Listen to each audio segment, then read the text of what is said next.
குருவின் உச்சகட்ட சகாப்தத்துல நாங்களும் திருச்செந்தூருக்கு பயணிச்சிருக்கிறோங்க. குருவுடைய நாத ஒளிய எத்தனை இடத்துலலாம் கேட்கலான்னு நாங்க ஒவ்வொரு இடமா ஊர்ந்து வரும்பொழுதெல்லாம் இந்த இடம், அதாவது குருவின் வள்ளி குகைன்னு சொல்லிக்கிறாங்க. குருவுடைய குகையை எப்படி எல்லாம் வரலாறு படைக்கலாம்னு நினைக்கும் பொழுது 6 திடல்களை சரியா முடிச்சுட்டு 7வது திடலுக்கு தன்னுடைய சீடன் வரும்பொழுது அவனுடைய நாத ஒளியும் சரி, அவனுடைய ஒளிச்சுவடும் சரி மாறாம இருக்கணும்னு ஆசைப்பட்டாராங்க.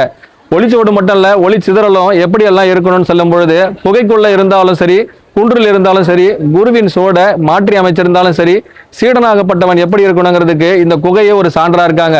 இன்னும் அழியாம கடற்கரை ஓரத்துல அப்படியே சிதிலமடைஞ்சாலும் சிதிலமடையாத முழு பாறையாகவே வடிக்கப்பட்டிருக்குங்க. வடிக்கப்பட்டது சீடரை மட்டுமில்ல, சீடர்களுடைய மெய்நிலையும் உணர்த்தப்பட்டுக்கிட்டு இருக்குங்க.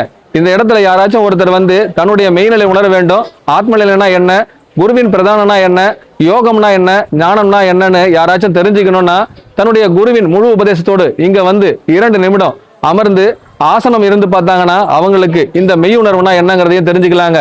உச்சகட்ட உபதேசத்துல 6 வரலாறுகளை படைச்சவங்க 7வது ஸ்தாபத்துக்கு இந்த இடத்துக்கு பயணிச்சாங்களாங்க.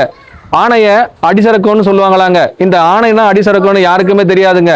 குருவின் பிரதான வாயில யார் ஒருவன் முழுமையா தொடுகின்றார்களோ அவர்கள் இந்த இடத்துல வந்து முழு ஞானத்தை வேண்டும், கிரியன்னா என்ன, யோகம்னா என்னன்னு தெரிஞ்சுக்கணும்னா அவங்களுடைய ஆணை பகுதி, அதாவது முக்தி பகுதியை முழுமையா உணரும் இடமா இந்த இடத்த நாங்க கணிச்சிருக்கோங்க. இந்த இடத்துல எங்க குருநாதருக்கு 2 வேலை கொடுத்திருக்காங்களாங்க. முதல் வேலு ஞான வேலு, 2வது வேலு ஆதி வேலுங்க. குருவின் பிரதானமும் சரி, அதாவது சீடருடைய பிரதானமும் சரிங்க, ஒன்றிணைக்கிறதுக்காக குரு பல்லாண்டு காலம் போராடி பார்த்தாராங்க.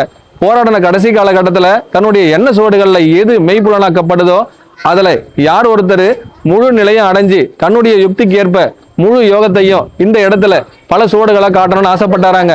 ஆசைப்பட்டதுல ஒரே ஒரு சுவடு மிஞ்சி இருந்ததாங்க. 2வது சுவடு இங்கேயே மறைஞ்சும் போயிருக்காங்க. மறைஞ்ச சுவடு இப்போதைக்கு எங்களால கணிக்க தான் முடியும், யாருக்கும் காட்டவும் முடியாதுங்கிறதுக்காக குகைக்குள்ளேயே இருக்காங்க. இன்னொருத்தவங்க அதுல பாதாளத்துல இருக்காங்க.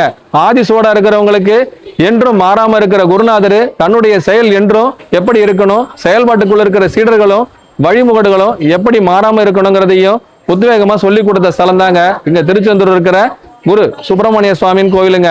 ஆனா இந்த இடத்த மலை முகடுகள் பல கடந்து வந்து மலை ஏறி விண்ணை தாண்டி விளக்கம் சொல்லி யானை முகடியும் சொட்ட இடம்னு சொல்லி இந்த இடத்த நாங்க அழைக்க பாசப்படுறோங்க. இது யானைமுடி கோவில்னு சொல்லலாங்க. ஆதி பிரகண்ட நிலைய அழகா விரகண்ட நிலையில இருந்து யோகத்திற்கு 2வது படிநிலையை சொல்லி கொடுத்த ஸ்தலமாவும் அறிவிக்க முடியுங்க.